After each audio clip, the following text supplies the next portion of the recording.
भाभी को बहुत दर्द हुआ। उन्होंने मुझे फिर रुकने के लिए कहा, लेकिन इस बार मैंने उनकी नहीं सुनी और अंदर बाहर करता रहा। भाभी को बहुत दर्द हुआ, उनके आंसू तक निकल गए। देवर भाभी की कहानी मजा लेने के लिए वीडियो को लास्ट तक देखो। मैंने एक दिन देखा कि मेरे पास वाले कमरे में कुछ नए लोग रहने के लिए आए हैं। वो कुल मिलकर 3 लोग थे, पति, पत्नी और उन भाभी की छोटी बहन। भाभी देखने में बहुत ही सुंदर थी। भाभी की उनकी नई नई शादी हुई थी। एक दो बार कॉलेज आते जाते हुए ऐसे ही हम दोनों ने एक दूसरे को देखा था। 1 महीने तो ऐसे ही गुजर गए। मैं भी अपनी पढ़ाई में बिजी हो गया। एक दिन जब मैं अपने कमरे में पढ़ाई कर रहा था, अचानक मेरे कमरे की घंटी बजी। मैंने जब दरवाजा खोला तो देखा कि पास वाली भाभी जी सामने खड़ी थी। मैंने उनको हेलो कहा और अंदर आने को कहा। उन्होंने मुझसे कहा, आज तुम्हारे भैया बाहर गए हुए हैं, मुझे बाजार से कुछ चीजें मंगवानी है, क्या आप मेरी चीजें कॉलेज से आते वक्त ले आएंगे? मैंने कहा ठीक है, मैं ले आऊंगा, क्योंकि जहां से मुझे उनकी चीजें लेनी थी वो मेरे कॉलेज के रास्ते में ही है। वो मुझे धन्यवाद कहकर अपने घर चली गई। मैं भी तैयार होकर अपने कॉलेज चला गया और लौटते समय उनका सामान ले आया। मैं अपने कमरे पर नहाकर कपड़े बदलकर भाभी के घर सामान देने गया। भाभी ने मुझे अंदर बुलाया। उन्होंने अपनी बहन से मेरा परिचय कराया। उन्होंने मुझे धन्यवाद कहा, मेरे बारे में बहुत सी बातें पूछी, जैसे कि मैं कहाँ का रहने वाला हूँ, मेरा नाम क्या है, मैं क्या करता हूँ। कुछ देर बात करने के बाद मैं अपने कमरे पर वापस आ गया। कुछ दिन ऐसे ही निकल जाने के बाद मेरी और भाभी की अच्छी दोस्ती हो गई। मैंने भाभी से भैया के बारे में पूछा तो उन्होंने बताया वो एक कंपनी में काम करते हैं और इस कारण अधिकतर घर से बाहर ही रहते हैं। अब भाभी मेरे से पूरी तरह से खुल गई थी। मैं भी उन्हें सारी बातें बताता था। एक बार भाभी ने मुझसे पूछा, क्या तुम्हारी कोई गर्लफ्रेंड है? मैंने कहा नहीं है। उन्होंने कहा, क्यों, तुम तो बहुत ही अच्छे और स्मार्ट लड़के हो। तो मैंने उनसे कहा, मुझे पढ़ाई से ही समय नहीं मिलता है।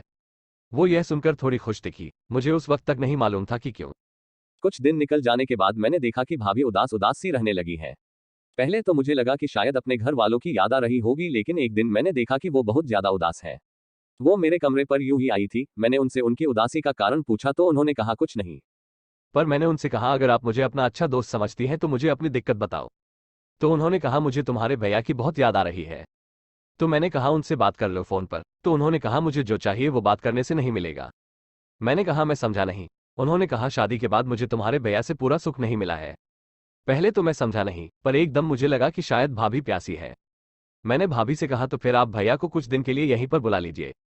उन्होंने बताया कि भैया के ऑफिस में काम बहुत है और अगले 20-25 दिन वो घर नहीं आएंगे। तो मैंने भाभी को समझाया और उनके घर भेज दिया, पर भाभी की तन की प्यास बढ़ती जा रही थी। वो एक दिन मेरे पास आई और उन्होंने मुझसे कहा, प्रतीक तुम मुझे बहुत अच्छे लगते हो। मैंने कहा, भाभी आप भी मुझे अच्छी लगती है। उन्होंने एकदम से मुझे अपने गले लगा लिया। मैंने भाभी को दूर करते हुए कहा, भाभी यह आप क्या कर रही हैं? भाभी ने कहा कि वो मुझे बहुत पसंद करती है और मुझसे प्यार करती है। मैंने कहा, भाभी यह गलत है। तो उन्होंने कहा, कुछ गलत नहीं है, अगर उन्हें प्यार नहीं मिला तो वो मर जाएंगी। मैंने भाभी से कहा, भाभी आप अभी अपने घर चली जाएं। पर भाभी एकदम मेरे पास आ गई और उन्होंने मुझे बाहों में भर लिया। पहले तो मैं उन्हें दूर करने लगा, पर थोड़ी देर बाद मुझे भी मजा आने लगा। भाभी के बड़े बड़े तरबूज मेरे सीने से टकराने लगे। मैंने भाभी को कसकर अपनी बाहों में भर लिया और उन्हें चूमने लगा। मैंने अपने होंठ उनके रसीले होंठों पर रख दिए। मैं ऐसे ही उनके होंठ चूसने लगा। क्या रसीले होंठ थे उनके। अब मैं और भाभी दोनों ही बहुत गर्म हो गए थे। मैंने भाभी को बिस्तर पर सीधा लेटाकर एक जोर का धक्का लगाया। भाभी के मुंह से एक तेज चीख निकली। मैंने जब भाभी से पूछा तो उन्होंने कहा, मुझे बहुत दर्द हो रहा है, तुम अभी जरा भी हिलना मत।